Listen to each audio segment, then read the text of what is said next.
రాష్ట్రంలో ఈరోజు red book రాజ్యాంగంతో ఏ రకంగా అదుపు తప్పిపోతే పోలీస్ వ్యవస్థ ఎంతగా దిగజారిపోతుంది అని చెప్పడానికి నిదర్శనం ఈరోజు తెనాలిలో మన కళ్ళ ఎదుటే కనిపిస్తా ఉన్న సత్యం.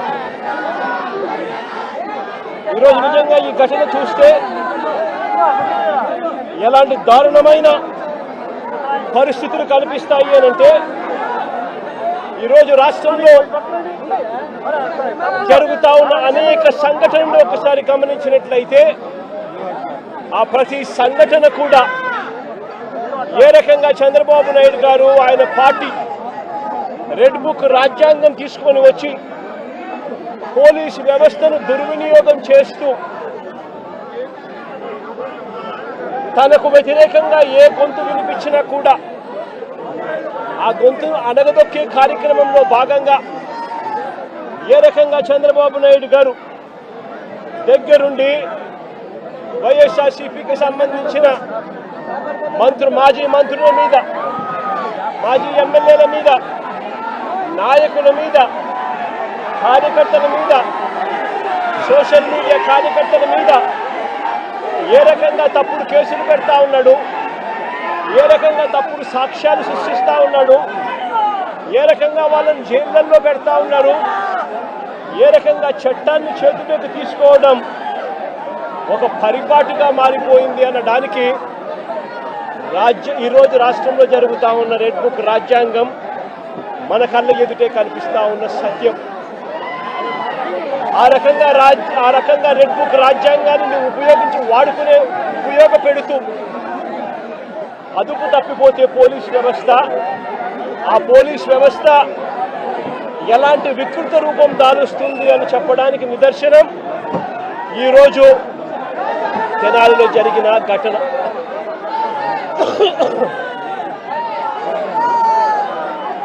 సరే, రాష్ట్రంలో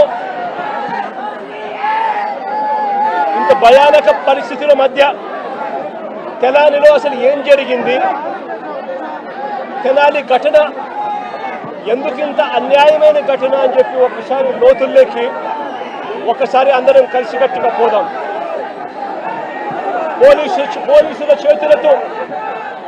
పోలీసుల చేతిలో దెబ్బలు తిన్నవారు రాకేష్ అనే పిల్లోడు, దోమా రాకేష్ అనే పిల్లాడు, ఇంకొక పిల్లోడు షేబ్రోలు జాన్ విక్టర్ అనే పిల్లోడు, ఇంకొక పిల్లోడు కరీముల్లా అని.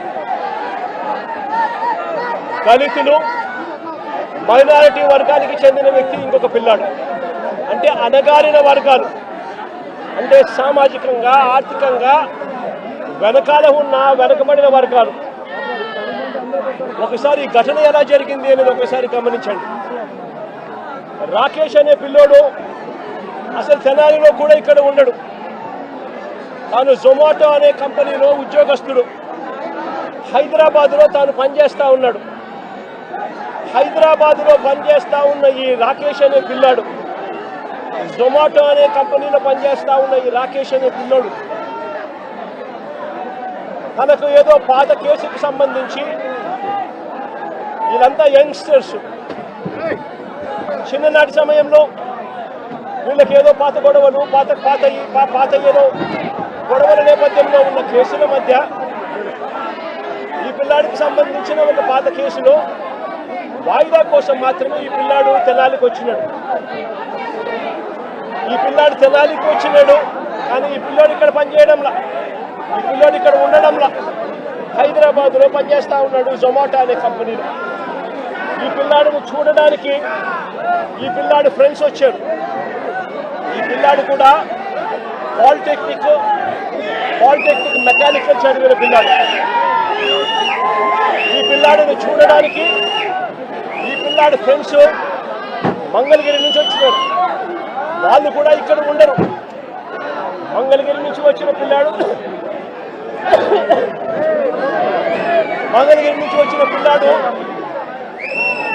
విక్టర్ అనే పిల్లాడు. ఈ విక్టర్ అనే పిల్లాడు జూనియర్ అడ్వకేట్. ఈ విక్టర్ అనే పిల్లాడు జూనియర్ అడ్వకేట్.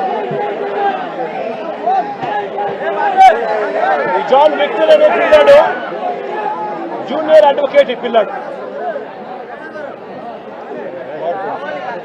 బార్ కౌన్సిల్ లో రిజిస్టర్ అయిన సర్టిఫికేట్.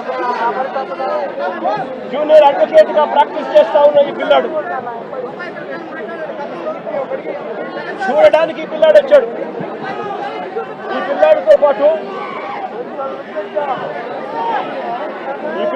పాటు మంగళగిరి నుంచి కరీముల్లా అనే పిల్లాడు, ఇంకొక యంగ్స్టర్ 21 సంవత్సరాలు. ఆ పిల్లాడికి ఇంకొక యంగ్స్టర్ అక్కడ తాను స్థలాల్లో ఉండడు, తాను కూడా మంగళగిరిలో ఉంటాడు. ఈ Babulal otherwise known as Karimulla ఒక మెకానిక్ పిల్లాడు. ఈ పిల్లాడు కూడా ఫ్రెండ్ కాబట్టి తాను చూడడానికి వచ్చాడు. వీళ్ళు ముగ్గురు స్నేహపూరితంగా కలవడానికి వస్తే ఇక్కడ వీళ్ళు వచ్చే టయానికి ఇదే ఐతానగర్లో అంబేద్కర్ విగ్రహం వద్ద, ఇదే ఐతానగర్లో అంబేద్కర్ విగ్రహం వద్ద అదే సమయంలో సివిల్ డ్రెస్ లో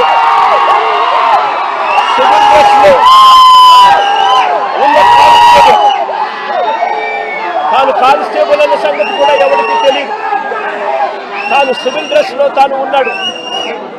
ఆ కానిస్టేబుల్ ఎవరితోనో గొడవ పడతా ఉన్నాడు. వీళ్ళ ఏరియాకి వచ్చి అంబేద్కర్ స్టాచ్యూ దగ్గర ఎవరో ముఖం తెలియని వ్యక్తి సివిల్ డ్రెస్ లో ఎవరితోనో గొడవ పడతా ఉంటే వీళ్ళు గొడవలో ఇన్వాల్వ్ అయ్యి ఆపడానికి ప్రయత్నం చేశారు. ఎందుకు మా ఏరియాకి వచ్చి ఇక్కడ గొడవ పడతా ఉన్నావు అని చెప్పి అడిగినారు. అంతే, అది వీళ్ళు చేసిన తప్పు.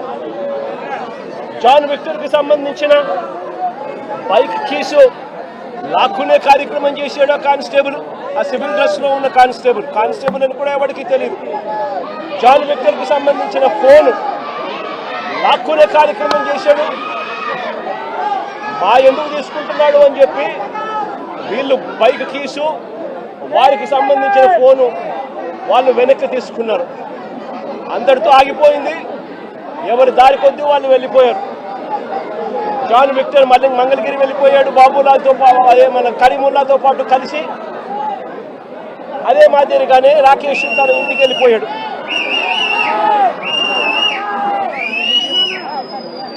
మళ్ళీ మరుసటి రోజు, ఇది జరిగింది ఏప్రిల్ 24వ తారీఖున. ఏప్రిల్ 25వ తారీఖున అంటే మరుసటి రోజున ఎంతటి దారుణం జరిగిందో ఒకసారి గమనించమని అడుగుతా ఉన్నా. మరుసటి రోజున 25వ తారీఖున ఇదే కానిస్టేబుల్ ఈయనతో పాటు మరికొందరు పోలీసులు ఏకంగా మంగళగిరికి వెళ్ళారు.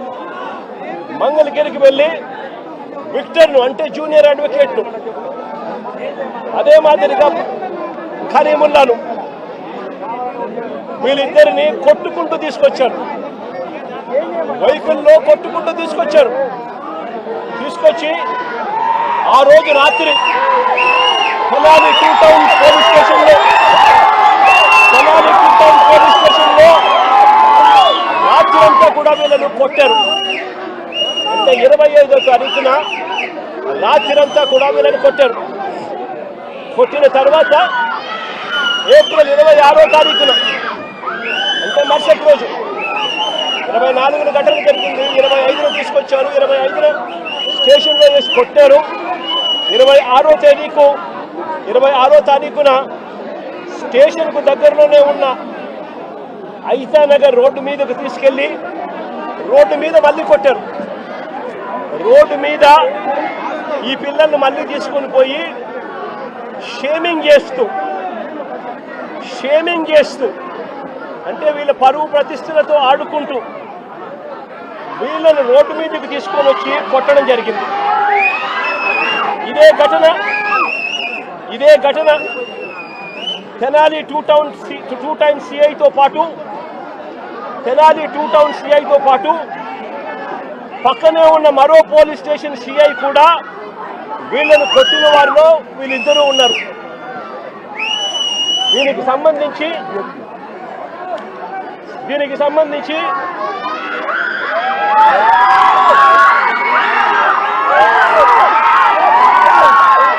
ఆ రోజు అతి కిరాతకంగా నడి రోడ్డు మీద అతి కిరాతకంగా నడి రోడ్డు మీద వీళ్ళ పరువు ప్రతిష్టను తీస్తూ నడి రోడ్డు మీద అతి కిరాతకంగా పోలీసులు కొట్టిన తీరు ఇది.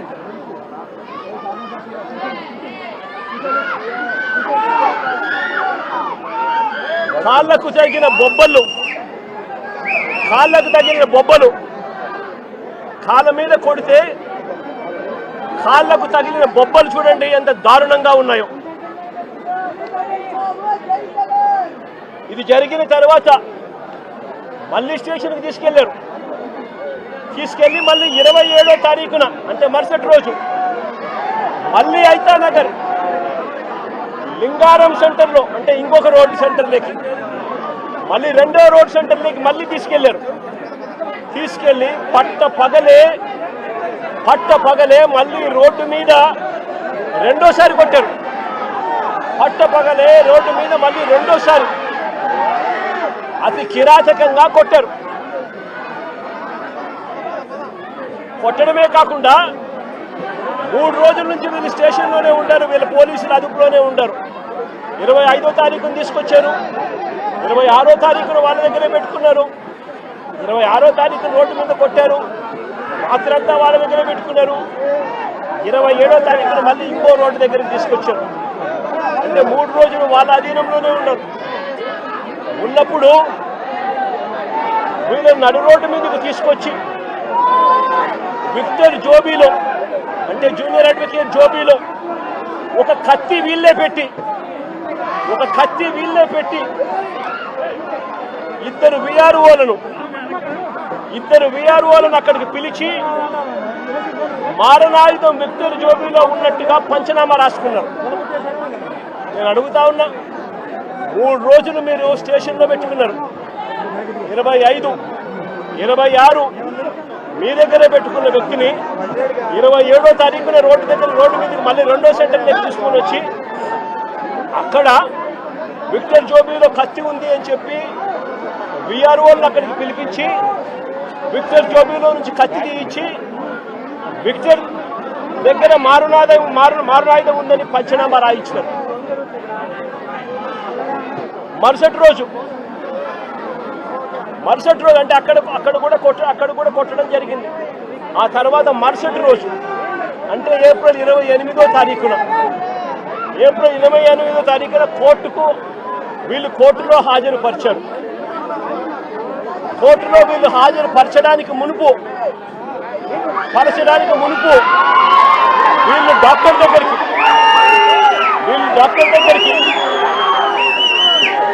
తీసుకొని పోయి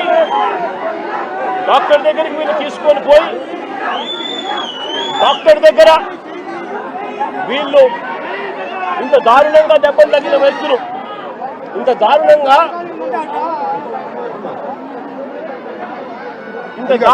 కొడితే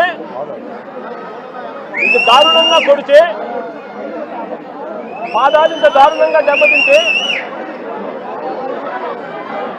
డాక్టర్ దగ్గర ఎలాంటి దెబ్బలు తగలలేదు అని చెప్పి డాక్టర్ దగ్గర వీళ్ళు సర్టిఫికెట్లు తీసుకొని వీళ్ళు 28వ తారీఖున కోర్టులో హాజరుపరుస్తారు. నేను అడుగుతా ఉన్నా, పోలీసులు కొట్టారని గాయాలు ఉన్నాయని జడ్జి గారికి చెప్తే మళ్ళీ ఎస్పీ ఆఫీసుకు తీసుకెళ్లి కరెంటు షాక్ ఇస్తామని చెప్పి కూడా పోలీసులు బెదిరించారు. నేను అడుగుతా ఉన్నా, ఏ సమాజంలో మనం ఉన్నాము అని చెప్పి. ఏప్రిల్ 24వ తారీఖున తనపై హత్యాయత్నం చేశారని కానిస్టేబుల్ మరుసటి రోజు ఉదయం 10 గంటల వరకు ఎందుకు ఆగారు అని అడుగుతా ఉన్నా. వీళ్ళు పోలీసులు చెప్పే మాటలు వాస్తవమే అయితే 24వ తారీఖున ఘటన జరిగితే మరుసటి రోజు 25వ తారీఖున పొద్దున 10 గంటల దాకా తనపై హత్యాయత్నం చేయడానికి ప్రయత్నం జరిగింది అని పోలీస్ కానిస్టేబుల్ ఎందుకు మరుసటి రోజు ఉదయం వరకు ఎందుకు ఆగారు, ఎందుకు చెప్పలేదు అని అడుగుతా ఉన్నా. పైగా ఈ పోలీస్ స్టేషన్ కేవలం కిలోమీటర్ దూరంలో ఈ అంబేద్కర్ విగ్రహానికి ఎక్కడైతే ఘటన జరిగిందో అక్కడికి కేవలం కిలోమీటర్ దూరంలోనే పోలీస్ స్టేషన్ ఉంది. నేను అడుగుతా ఉన్నా, అసలు సివిల్ డ్రెస్లో ఆ ముగ్గురు దగ్గర సివిల్ డ్రెస్లో కానిస్టేబుల్ ఈ అంబేద్కర్ విగ్రహం దగ్గరికి ఎందుకు వచ్చాడు అడుగుతా ఉన్నా. Logical question. వచ్చిన ఈ కానిస్టేబుల్ ఈ ముగ్గురు పిల్లలతో ఎందుకు గొడవ పడ్డాడు అని అడుగుతా ఉన్నా.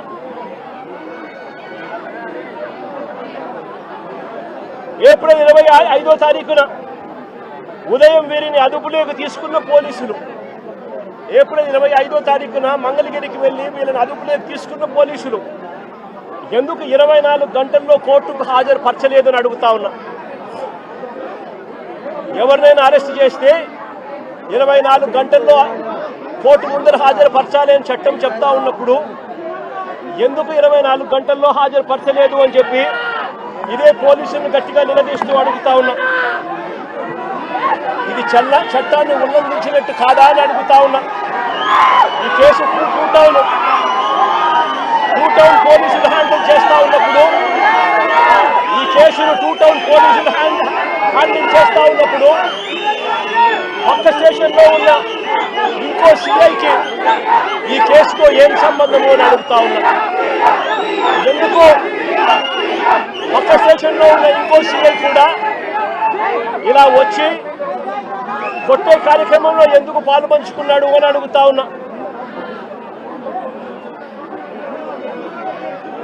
అతను కూడా వీరిని దారుణంగా కొట్టే పనిలో ఎందుకు దిగాడు అని అడుగుతా ఉన్నా.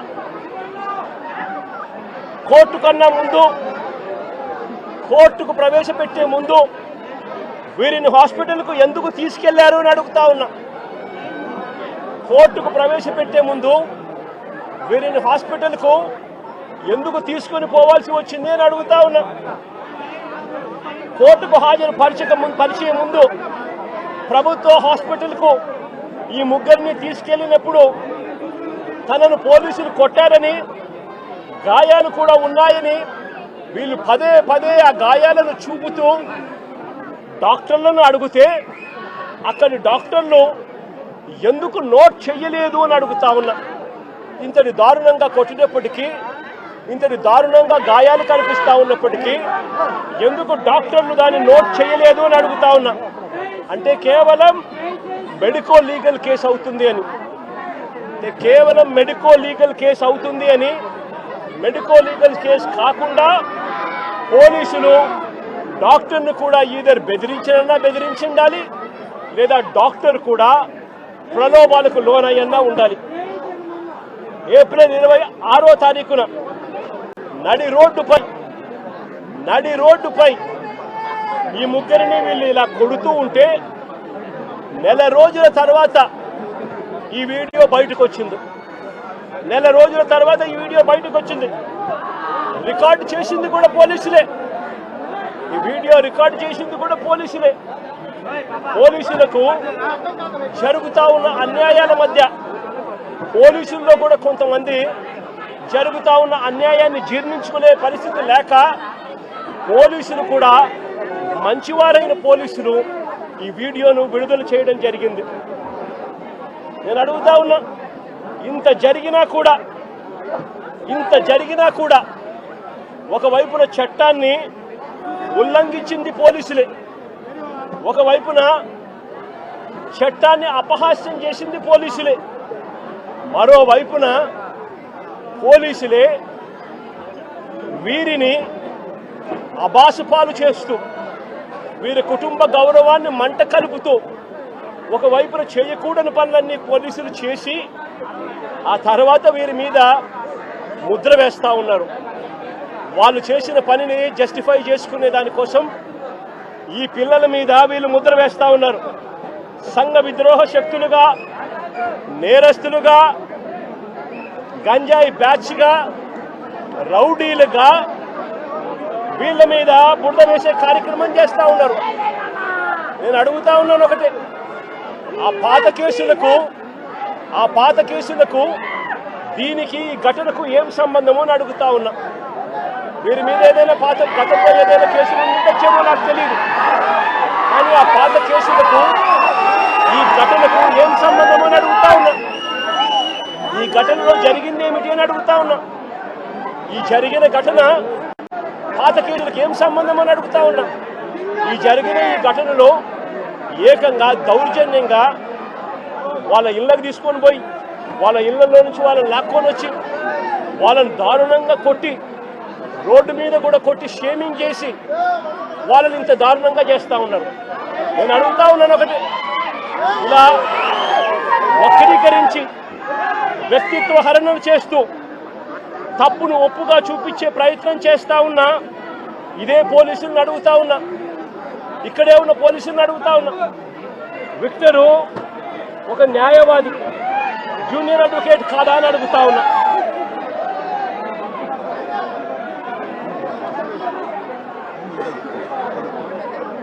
జూనియర్ అడ్వకేట్ కాదా అని అడుగుతా ఉన్నా. ఈ విక్టర్ అనే పిల్లాడు జూనియర్ అడ్వకేట్ కాదా అని అడుగుతా ఉన్నా. ఈ పాప విక్టర్ చెల్లెలు, రాకేష్ చెల్లెలు ఈ పాప ఇంజనీర్.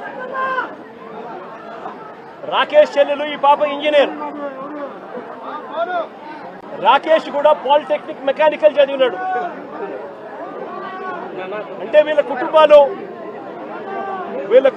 చదువుకున్న కుటుంబాల్లో నుంచి వచ్చిన వాళ్ళు మరి ఇలాంటి వాళ్ళ పరువును తీస్తూ నడి రోడ్డు మీద వాళ్ళను కొట్టడం అన్నది, వాళ్ళను పబ్లిక్ షేమింగ్ చేయడం అన్నది ధర్మమేనా అని అడుగుతా ఉన్నా. నిజంగానే పోలీసులు చెప్తాన్నట్టుగానే వీళ్ళు ఇంతటి దారుణమైన బ్యాక్గ్రౌండే కనుక వీళ్ళకు ఉండింటే, పోలీసులు చెప్తా ఉన్న మాటలు వాస్తవమే అయి ఉండింటే, నేను ఒక క్వశ్చన్ సూటిగా అడుగుతా ఉన్నా. అసలు మంగళగిరి తెనాలి వారు కూడా కాదు ఇక్కడ, వీళ్ళు మంగళగిరి వారిని తెనాలికి తీసుకువచ్చి ఇక్కడ కొట్టారు అని అంటే దాని అర్థం ఏమిటి? మంగళగిరి వారిని తెనాలికి తీసుకొచ్చి ఇక్కడ కొట్టారంటే దాని అర్థం ఏమిటి? అంటే దాని అర్థం పోలీసులు చెప్తా ఉన్నటన్ని అవాస్తవాలు అని చెప్పడానికి ఇంతకన్నా నిదర్శనం అవసరమా అని అడుగుతా ఉన్నా. మంగళగిరి వాళ్ళని తెనాలికి తీసుకొని వచ్చి తెనాలి పోలీసులు కొట్టారు అని అంటే దాని అర్థం మంగళగిరిలో ఉన్న వీళ్ళపై ఉన్న కేసులు పెద్ద కేసులు కావనే కదా దాని అర్థం. అవన్నీ వక్రీకరిస్తూ వీళ్ళు ఇప్పుడు వాడుకుంటున్నారనే కదా దాని అర్థము. మరో వ్యక్తి కరీముల్లా మెకానిక్. అసలు ఈ పిల్లాడు 21 సంవత్సరాలు. ఈ పిల్లాడి మీద ఎలాంటి కేసులు లేవు, ఈ పిల్లాడి మీద. ఇంకో ఆశ్చర్యకరమైన విషయం ఏమిటో తెలుసా? ఈ ముగ్గురి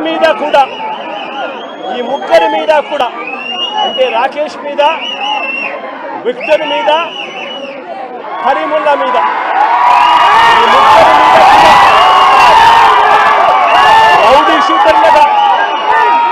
రౌడీ షీటర్లుగా ఎప్పుడు రౌడీ షీటర్లుగా వీళ్ళని నమోదు చేశారో తెలుసా? ఈ ఘటన జరిగిన తర్వాత ఇది ఇక పెద్దదవుతూ వస్తూ ఉందని తెలుసుకున్న తర్వాత వీళ్ళని రౌడీ షీటర్లుగా, ఈ ఘటన జరిగిన తర్వాత వీళ్ళని రౌడీ షీటర్లుగా చేశారు. నేను అడుగుతా ఉన్నా, ఇంతకుముందు వీళ్ళు రౌడీ షీటర్లుగా లేరు. రౌడీ షీటర్లుగా వీళ్ళ మీద నమోదైంది, వీళ్ళని నమోదు చేసింది ఈ ఘటన జరిగిన తర్వాత. ఇంత ప్రస్ఫుటంగా పోలీసులు ఎలా దుర్మార్గం చేశారు అన్నది ప్రస్ఫుటంగా కనిపిస్తూ ఉంది. నేను అడుగుతా ఉన్నాను ఒకటే, వీళ్ళని చూడడానికి, వీళ్ళకి సంఘీభావం తెలపడానికి జరుగుతూ ఉన్నది అన్యాయము అని చెప్పి ఎవరైనా గలమిప్పితే చంద్రబాబు నాయుడు గారు, ఆయన ఎల్లో మీడియా, ఆయనకు సంబంధించిన సోషల్ మీడియా వీళ్ళంతా బురద జల్లుతూ వీళ్ళందరూ అనే మాటలు ఏమిటి? వీళ్ళది గంజాయి బ్యాచ్ అట, వీళ్ళు రౌడీ షీటర్లట అని రకరకాలుగా వీళ్ళ కుటుంబాన్ని పరువును తీస్తూ వీళ్ళందరూ మాట్లాడుతూ ఉన్నారు. నేను అడుగుతా ఉన్నాను, కేసులు ఎవరి మీదైనా కానీ కేసులు ఉండొచ్చు. గతంలో ఎవడైనా కూడా గిట్టిన వారు కేసులు పెడతా ఉంటారు. కేసులు ఎవరి మీదైనా ఉండొచ్చు. కానీ ఆ కేసులు ఉన్నప్పుడు ఆ కేసులు తేల్చాల్సింది కోర్టులు. మీరు ఫలాని నేరం చేశారని మీరు చెప్పచ్చు, చేయలేదు అని చెప్పి వాళ్ళు చెబుతారు. తేల్చాల్సింది కోర్టులు. మరి అలాంటి కోర్టులకు ఇవ్వాల్సిన అధికారం పోలీసులే తీసుకోవడం ధర్మమేనా అని అడుగుతా ఉన్నా. అంటే పోలీసులే అబాండాలు వేస్తారు, పోలీసులే జడ్జిమెంట్లు కూడా ఇస్తారు. మరి ఇలా చేయగలిగే నైతికత పోలీసులకు ఉందా అని అడుగుతా ఉన్నా. ఇలా చేయడం ధర్మమేనా అని అడుగుతా ఉన్నా.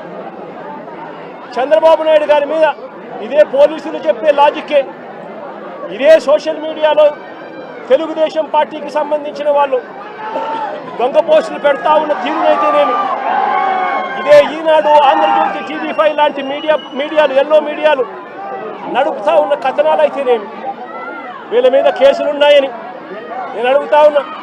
ఇదే చంద్రబాబు నాయుడు మీద 24 కేసులున్నాయి.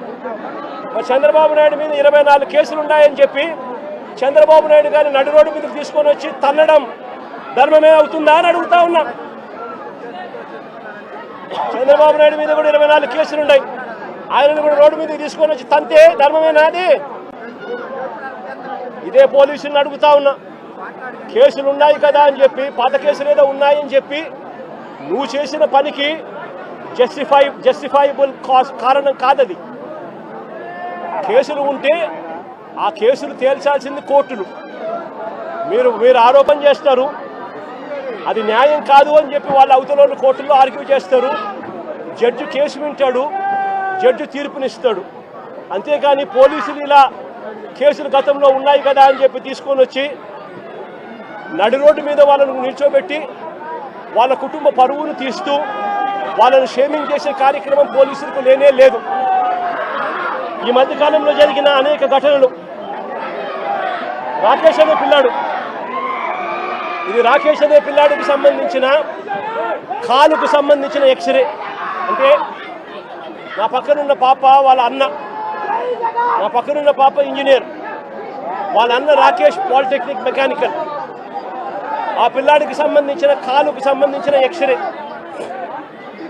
ఇలా కాలు ఇరిగిపోయింది, లోపల రాడ్ ఉంది, రాడ్ పెట్టి ఆ రాడ్కు కాలును ముడేసి డాక్టర్లు ఈ మాదిరిగా ఉన్న పరిస్థితిని చూస్తే పోలీసులు ఆ కాలు మీద కాలు పెట్టి నడి రోడ్డు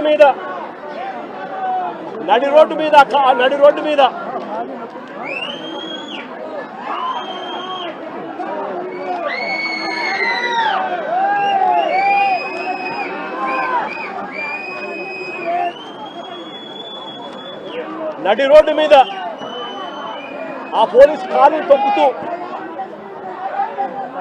ఆ రాకేష్ అనే పిల్లోడిని ఇలా కొట్టడం, అది కూడా నడి రోడ్డు మీద షేమింగ్ చేస్తూ చేయడం ధర్మమేనా అని అడుగుతా ఉన్నా. హరి అనే వ్యక్తి,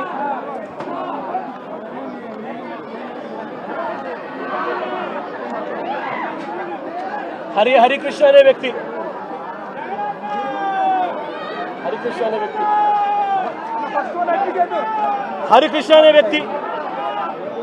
ఈ వ్యక్తి మీద ఈ మధ్య కాలంలోనే దాచేపల్లిలో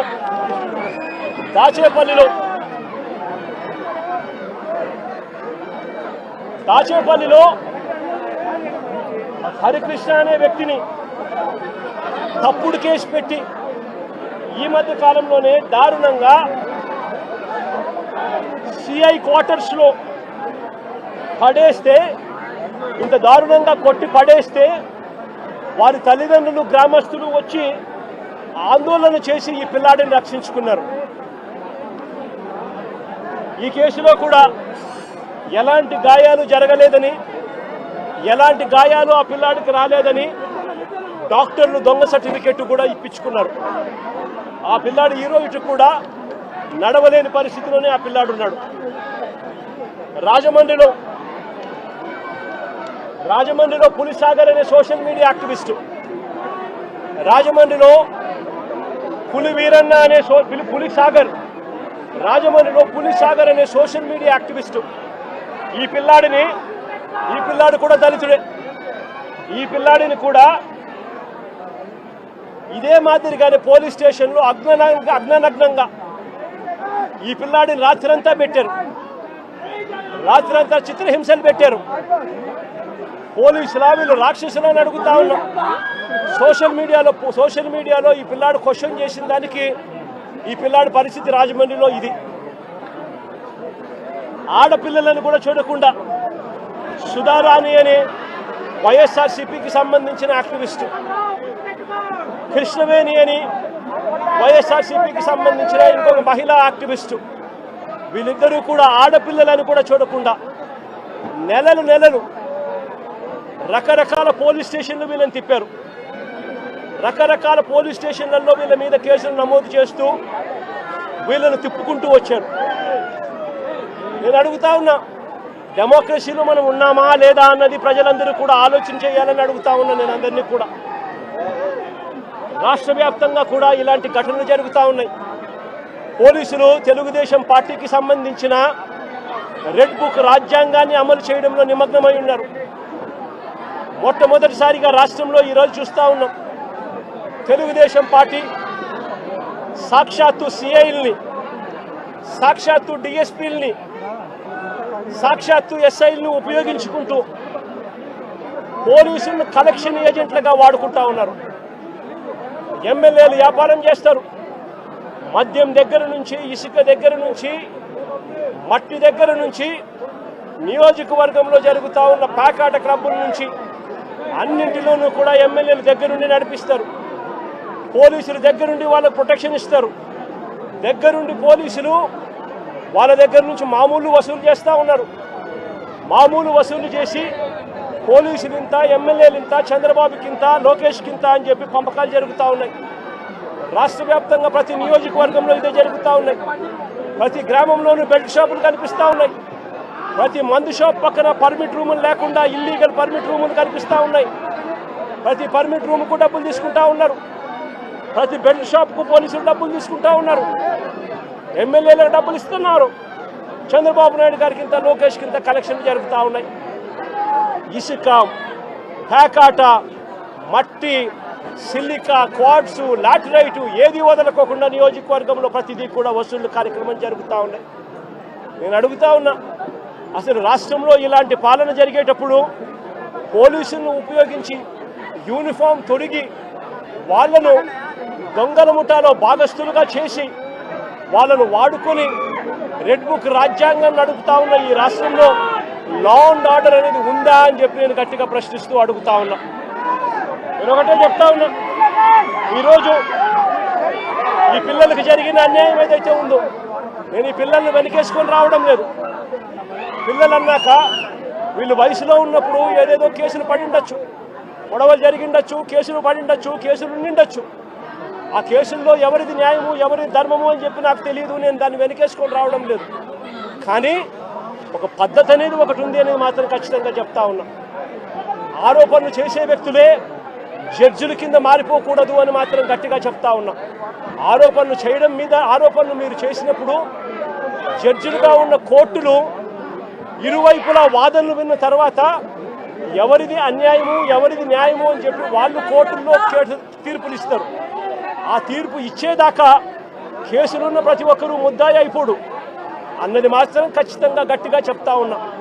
అలా కేసులు గతంలో ఉన్నాయి అని చెప్పి ఒక కారణం చూపించి నడి రోడ్డు మీద తీసుకొని వచ్చి నడి రోడ్డు మీద వాళ్ళ కుటుంబాన్ని, వాళ్ళ పరువు ప్రతిష్టలను, వాళ్ళందరినీ కూడా పరువు ప్రతిష్టలను మట్టి కలుపుతూ నడి రోడ్డు మీద వాళ్ళని కొట్టే అధికారం పోలీసులకు ఎవరిచ్చారు అని మాత్రం గట్టిగా ప్రశ్నిస్తూ అడుగుతా ఉన్నా.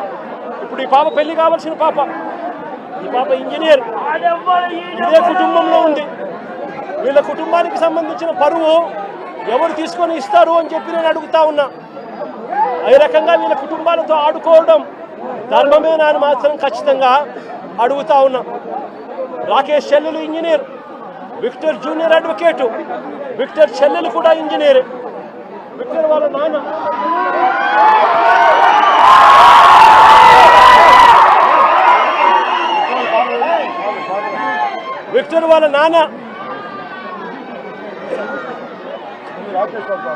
రాకేష్ వాళ్ళ విక్టర్ వాళ్ళ నాన్న ప్రజాశక్తి రిపోర్టర్, విక్టర్ వాళ్ళ నాన్న ప్రజాశక్తి అనే పేపర్కు మాజీ రిపోర్టర్.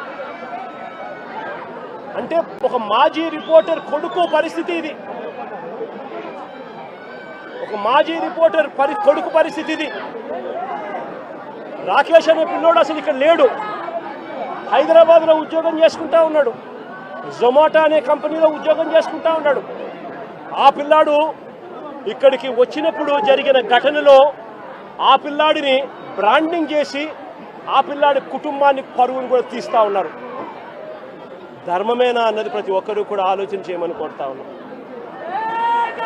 లా అండ్ ఆర్డర్ పూర్తిగా కుప్పకూలిన పరిస్థితుల మధ్య చంద్రబాబు నాయుడు గారి ప్రభుత్వంలో ప్రతి వ్యవస్థ నీరుగారిన పరిస్థితుల మధ్య